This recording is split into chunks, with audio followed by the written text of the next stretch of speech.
So let's look at how this is more on the topic of how governments and private sectors work together to actually secure our infrastructure. So this is where we are actually. We have been, there's a penetration rate of digital transaction from 59 to 57%, and that's equivalent to 24 trillion. Now, the goal of the government is to actually move from 59 to 80. Hence, that's why it is very important to secure the infrastructure. So imagine if there's something that happens, the idea is 80%, all of us have active accounts.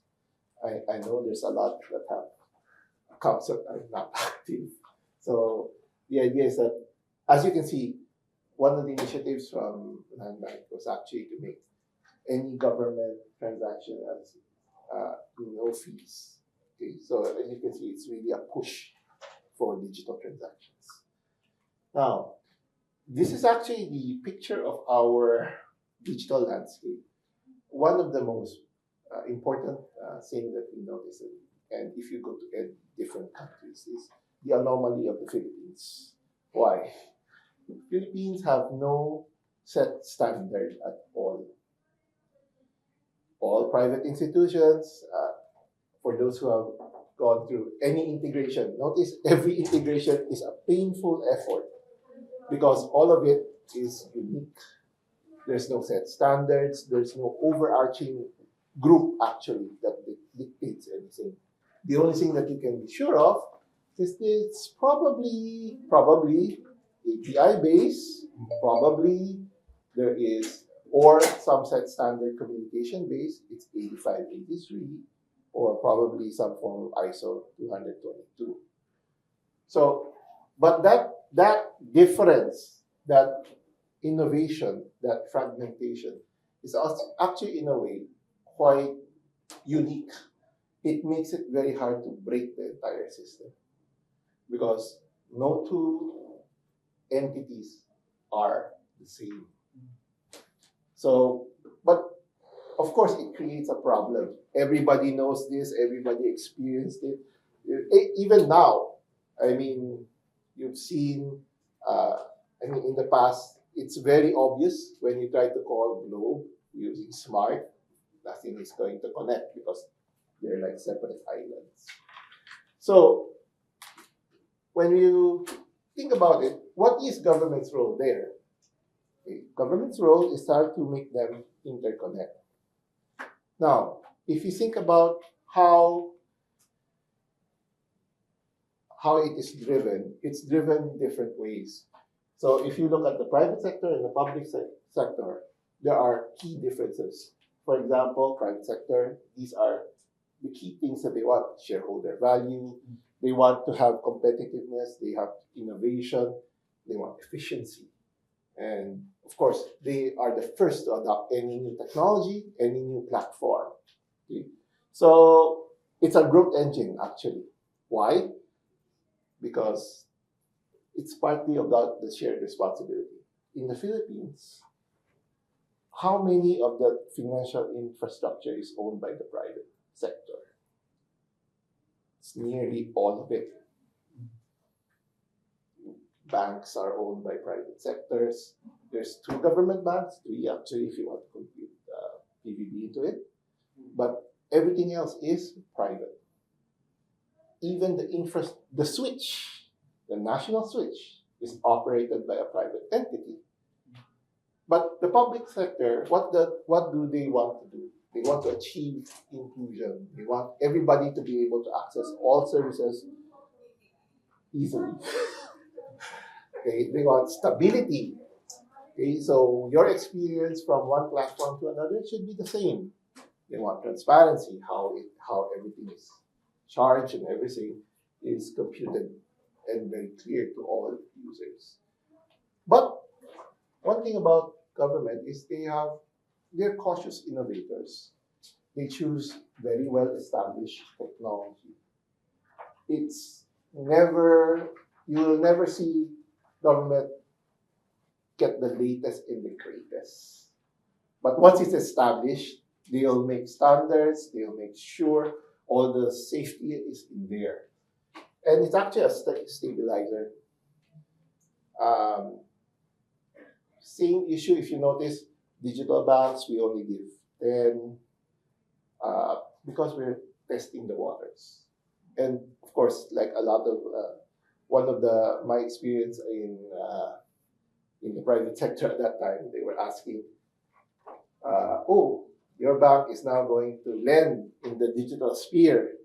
And they were like, do you know all digital banks are not making money in lending? I was like,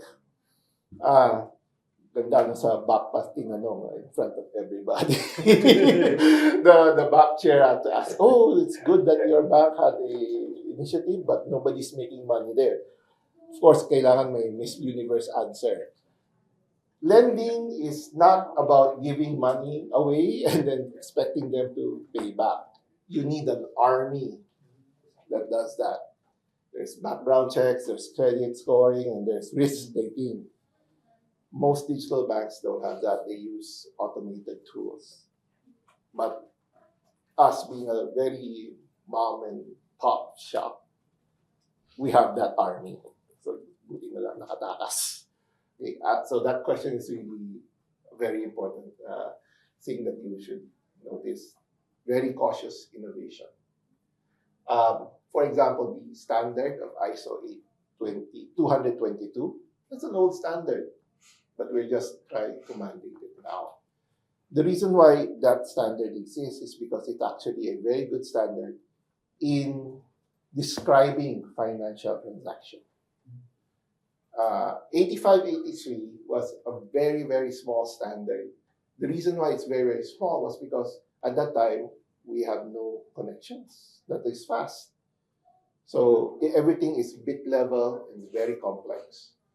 But 222 is a very descriptive language. So that's why it's now being pushed that all banks have capabilities of 222. And then it's also about policy compliance. They try to make sure that, number one, you're doing the right thing. Number two, you're also doing the right thing to your customers.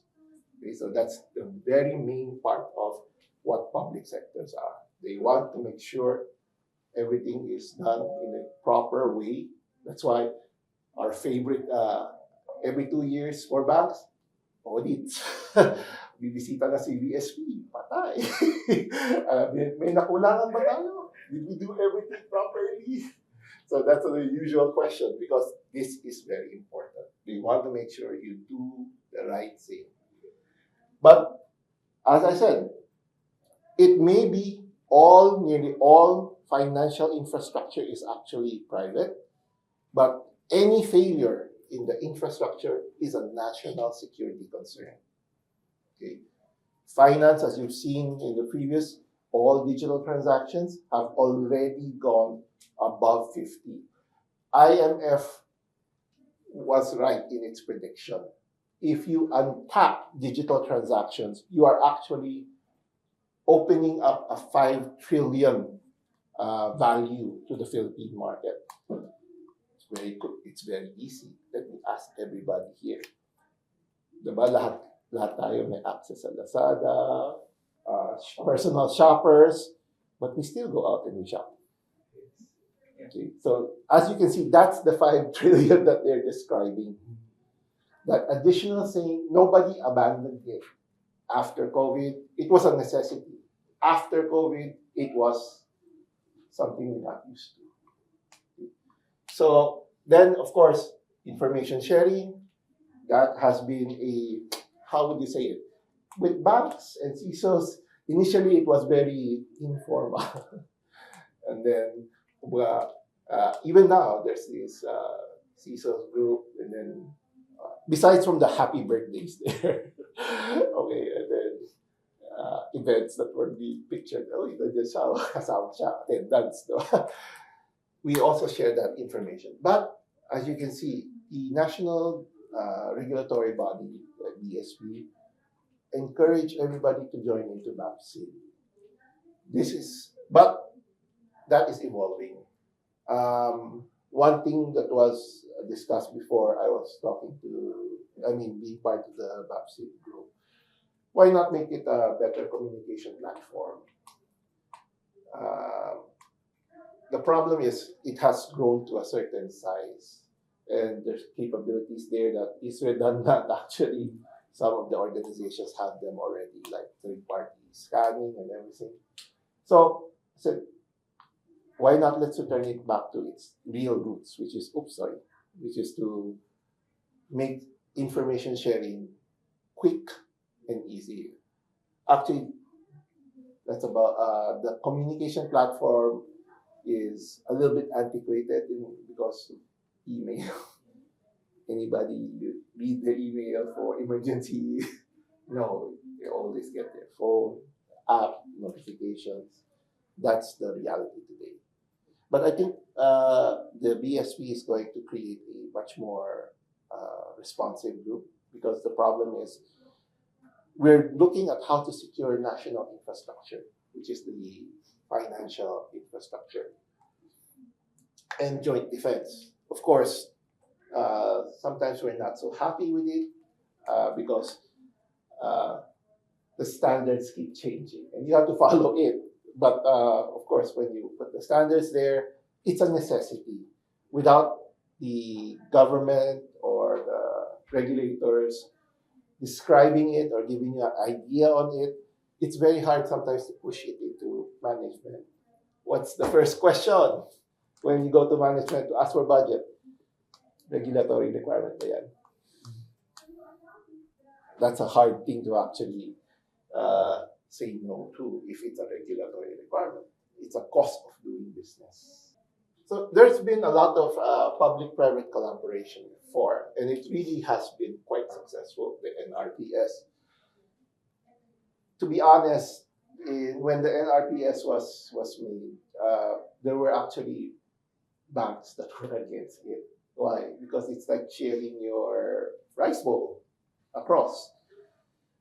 But that's the thing that saved us in the pandemic, because everybody went virtual, and then the payment is done virtually. Payments is actually always increasing, be it there's war, there is whatever event that happens. Visa, MasterCard showed it. Even during war, the payment sphere in digital transactions keeps going up. Okay. So having this, and of course on their back end, their RTGS is one of their most precious system and platform because it supports this one. And then you have the QRPH. Remember noon, Globe lang pwede, Smart lang pwede. Hirap doon, kailangan may dalawang number ka pa. Or isang phone na may dalawang balance. But now the QRPH made it possible for all banks, all wallets to act as though they're connected. So these two are actually the guts that actually put together all of those varied platforms we have. And then, of course, the threats cyber threat and intelligence sharing, and some other things that were done, like e-wallet interoperability. For example, of course, I'm from Land Bank. The interoperability of wallet, Land Bank is able to disburse to farmers and fisher folks around 500,000 more people. Okay, that's 500,000 more disbursements. Because there may not be a branch, but they sure have a cell phone now. Everybody has a cell phone. And then, of course, SSS. So, dito may SSS ka ba? Na-experience mo, diba? Na-disburse naman sa wallet. If you need to, if you feel that you're going to be retiring in the next couple of years or what, fix it.